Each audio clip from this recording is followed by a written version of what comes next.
I am the eldest son, and you knew that living with my mother would be a possibility when we got married, didn't you? You never mentioned that when we first tied the knot. My husband Robert had moved in with my mother-in-law earlier than his sister, and after selling his family home, he left me with the sole responsibility of taking care of her. I'm a stay-at-home wife, and he must have planned this for a long time. My name is Laura, and I'm a 46-year-old housewife. Robert is 44 and works for a decent company as a subsection manager, often boasting about his Ivy League education. We have 2 sons, making us a family of 4. But now, with our youngest son having graduated from college this summer and moved out, my husband has started acting on his own. We're going to take in my mom soon, he declared. Hearing this for the first time, I was shocked. My mother-in-law lost her husband, my father-in-law, last year. Considering they did everything together, I had been concerned about how deeply this loss must have affected her. But living together suddenly, anyone would be surprised. Robert implied that I had plenty of time since I'm a stay-at-home wife. He instructed me to visit my mother-in-law every day and talk to her. I argued that daily visits might exhaust her, but Robert's aim was clear. He wanted us to get along through frequent visits, making it easier for him to implement his plan of us living together. My mother-in-law's house is a stylish, standalone home built by my late father-in-law in a popular suburban area of Chicago. If put up for sale, there would certainly be many buyers willing to pay a great price. Robert had his eyes on this house. By living with my mother-in-law, he wanted to gain the right to do whatever he pleased with it. A few days later, Robert came home looking irritated. Apparently, his sister had contacted him. "You have been visiting my mom, haven't you?" he said, roughly throwing his coat at me. "Yes, about once every 3 or 4 days, I replied, hanging his carelessly thrown coat on a hanger. "My sister visited Mom today for the first time in a while," Robert said, his tone sharp. "She said the entire house was a mess from the kitchen to the bathroom. You have been cleaning up over there, haven't you?" I was irritated by his insinuation that I might be lounging around and snacking while visiting my mother-in-law. "Of course I've been helping with the chores and shopping. I've even organized the fridge before leaving," I said, trying to keep my composure. Robert laughed scornfully. "Well, I guess this is the most I can expect from a housewife," he said, glancing around the living room. It hadn't been long since our youngest son moved out, so the room wasn't spotless, but it was far from being messy enough to disrupt our daily lives. Robert has a nasty habit of nagging me about being a full-time housewife whenever he's in a bad mood. He always picks on the smallest things. If I stay silent, he assumes he's won the argument and his mood improves as he believes he's triumphed. I often wonder if belittling me is really that satisfying for him. When he comes home tired from work, he demands, "Get my dinner out on the table already." Seriously, can't you do anything without me telling you? This was typical of Robert, always trying to assert his dominance. One day, I received a call from my sister-in-law. She had apparently had a conversation with Robert and told me, "Robert insists that if he moves in with Mom, he should be able to sell the house and keep all the money for himself." "Laura, are you planning to move in?" She offered to take our mother-in-law, and if I had any hesitations about living with her, I told her we had just started discussing the possibility recently. She responded as if she had her own schemes in mind. "So it's not confirmed yet then," and hung up. When I told Robert about this conversation, he became furious. "Why did you reveal our plans without asking me?" he barked. I replied, "This is about discussing our mother's future, isn't it? You make it sound like a property dispute." He gave me a scornful look and sneered, "I really hate dealing with idiots who can't think straight." This is the real dynamic of our relationship. Robert belittles me for being a housewife and a high school graduate, always trying to make me submit to him. When we got married, I was drawn to his confidence and reliability, but those traits have morphed into what I loathe about him.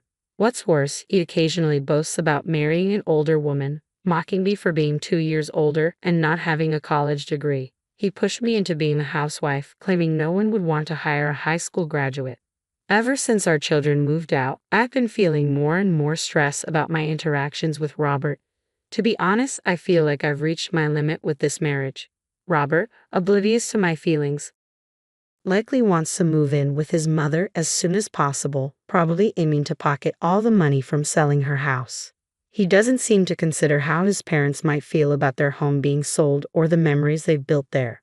Amid these conflicting family interests, I encountered a shocking reality. It began with a call from my mother-in-law, who had sprained her ankle. She said her room was a mess and needed help cleaning it up.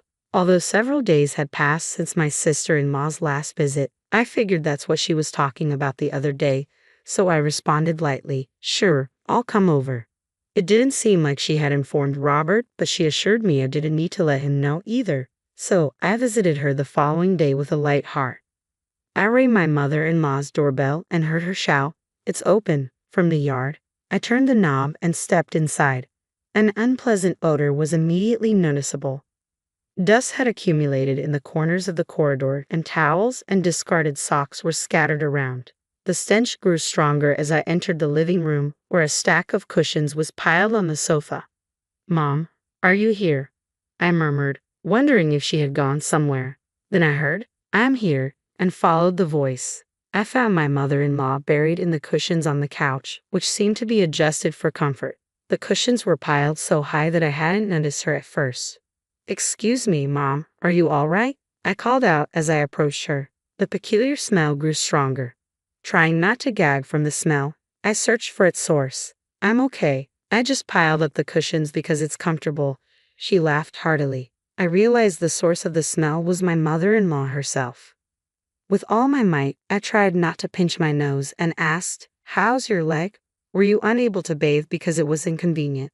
She replied, Yes, about that. I healed quickly, but after a few days of not bathing due to the pain, I couldn't be bothered to take a shower." "Do I smell?"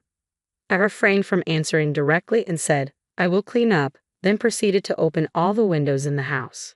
My mother-in-law certainly needed a thorough bath. Thinking this, I headed to the bathroom. The bathtub was filled with some water and left as is, with a lid half submerged. Soap scraps and towels were muddy in the wash basin, and the mirror was foggy and dirty. I couldn't remember the last time it had been cleaned. I wondered if my sister-in-law hadn't visited recently. How could this place be neglected for so long? For now, I cleaned the bathroom, filled the tub with fresh water, added some lemon bath salts for fragrance, and told my mother-in-law, "I've just cleaned the bathroom and prepared a bath for you. Please take a bath first. Meanwhile, I'll air out these cushions." The kitchen was in an appalling state, but the rest of the rooms only had a few layers of accumulated dust. The kitchen, however, looked as though roaches might be lurking around. Bracing myself, I cleaned it until it was spotless. "That was refreshing," my mother-in-law said as she returned to the living room, her cheeks flushed like a boiled lobster, glowing from having days of built-up grime washed off. Because I had been cleaning like crazy, the living room and kitchen were mostly tidied up, and she was very pleased with the result. Finally, in the clean living room, I asked her, "Mom, you were always so tidy and organized. What happened all of a sudden?" Ever since I got married, my mother-in-law had always been neat and her house was well maintained. It was surprising to see her place in such a state, to the point where she needed to call for help. She sighed and said, "Did you notice that I just used my injured foot as an excuse? I've been living with my husband for decades, doing my best as a wife and mother. But last year, after my husband passed away, I felt a sudden sense of freedom." Her children were already independent and married. With her husband no longer with her, she wanted to slack off and do nothing for once. She continued, "I also know that the kids want to sell this house, and it could escalate into a nasty fight over it. But I have an idea." My mother-in-law gave me an intense stare, out of her usual character, as she shared her thoughts. As I listened to her, I felt like we were on the verge of something important. I had been idling away, lost in thought, trying to find answers. Leaving her house, I began to think about my own future as well. My relationship with my mother-in-law had always been as distant as a typical daughter-in-law and mother-in-law relationship. However, the fact that she revealed her lowest self to me, rather than to her biological daughter or son, felt indicative of her feelings. Days passed without sharing this incident with anyone. Then one evening, my husband Robert came home from work and blurted out, "We're going to invite my mom to live with us." As I was watching TV, I asked him to repeat himself. "We're inviting my mom to move in with us." "And what does your mom think?" I asked. "There's no need to ask her," he said. He seemed to think that any parent would be happy if their child offered to have them move in. "You should check with your mom first instead of just making decisions on your own," I suggested. In response, he smirked and turned around. What a high and mighty thing to say for a stay-at-home wife. Don't forget, if you can't obey what I say, divorce is always on the table. Seeing his face, I felt at my wit's end. He knew that, as a housewife nearing my 50s, I wouldn't be able to make it on my own if we divorced, which is why he was threatening me. He was attempting to stir up my anxiety and manipulate me at his will. But I had an unexpected savior, and unbeknownst to my husband, my life was about to take a dramatic turn. I ignored his provocative comment, finished dinner, and went to bed. My husband, feeling that he had completely cornered me with his divorce threat, was in a good mood. He was probably thinking of inviting his mother as planned, sweet-talking her into selling her house, and pocketing all the money for himself. The next morning, however, everything changed. I packed my belongings and left the house. When Robert came home to find an empty house, he seemed startled and began calling me incessantly. I read his incoming messages without responding, just to ensure he wouldn't cause any trouble by reporting me to the police. One of his messages read, "Are you so against living with my mom? But if we live together, the house will be ours. Don't you see how great that would be?" My suspicion was right. His interest wasn't in staying with his aging mother to support her, but rather in profiting off her house. I shared this with my mother-in-law. She looked a little sad, and it pained me a bit, but she seemed determined and said she would act according to her feelings. Yes, the place I went after leaving my husband was my mother-in-law's house. I took on a job and used her place as my base. Robert, growing anxious since I wasn't responding, blew up my phone with calls and texts. After a week, he contacted my family in Nebraska, and I got a call from my mom. "Laura, where are you? Robert claims that you're with us. He even said he's going to come get you, even though I told him you're not here." I explained the situation to my mother and informed her that I was currently staying at my in-laws' house. My mother-in-law then took the phone, offering a long greeting. For some reason, my mother gave me a word of encouragement, wishing me the best of luck. Eventually, my mother-in-law said, "It's about time," and that night she called my husband. Robert was surprised to learn from his own mother that I was not at my parents' house and immediately came over. "Leaving the house so abruptly, I had no idea you were at Mom's. What's this about?" Robert blurted out the moment he saw me. Before I could even answer, my mother-in-law spoke up. "More than that, do you even understand why Laura left home?" Taken aback by her sudden question, Robert awkwardly replied, "Well, that was because I said I wanted to invite Mom over. Because she didn't want to live with you, right? Why would I be here if I didn't want to live with my mother-in-law? Ever thought about that? You see, it wasn't the idea of moving in with her that I disliked. What I hated was you making selfish decisions without considering others' feelings." I continued, "My mother-in-law has her own thoughts and hopes, you know. Despite this, you decided on living together without even discussing it with her. You didn't even consider the feelings of your parents when they built this house. You just want this house because you want the money, right?" Robert clenched his fists and hardened his body, looking down as he listened to our conversation. My mother-in-law continued after me, "What do you really need this house for, Robert? Or is it Laura? If you don't change, you'll lose both. Why don't you cool down for a while and rethink everything?" Hearing this from his own mother, Robert, who had been quietly listening, suddenly kneeled to the ground in front of us. I was taken aback and asked, "What's this about?"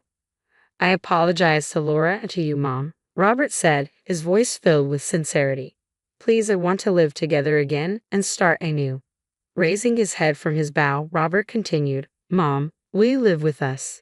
As Robert bowed down again, I looked at my mother-in-law and we shared a knowing smirk.